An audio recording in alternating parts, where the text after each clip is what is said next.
భగవంతుని ప్రార్థిస్తున్నా. ఈ ప్రభుత్వం భగవంతుని రాజకీయాలకు వాడుకోకుండా, మరలా చెప్తున్నా, ఆ దేవదేవుణ్ణి ఆ భగవంతుని ప్రార్థిస్తున్నా. ఈ కూటమి ప్రభుత్వం రాజకీయాలకి ఆ భగవంతుని కూడా వాడుకోకుండా వాళ్ళకి మంచి బుద్ధి ప్రసాదించి వాళ్ళలో మార్పు తెచ్చి అన్నిటిని రాజకీయాలకు వాడతారు, అన్ని వ్యవస్థలను రాజకీయాలకు వాడతారు. కనీసం ఆ భగవంతుని వ్యవస్థనైనా వదిలేలాగా వాళ్ళని ఆశీర్వదించమని, వాళ్ళ మార్పు తీసుకురమ్మని భగవంతుని ప్రార్థిస్తున్నాను. అంటే నేను చెప్తున్నా కదా,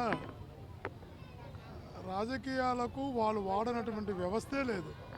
అన్ని వ్యవస్థలని రాజకీయ ప్రయోజనం ఉంటుందంటే ఏ వ్యవస్థనైనా వాడుకోవడం అన్నది వాళ్ళకి నిజంగా కూడా వెన్నుతో పెట్టిన విద్య.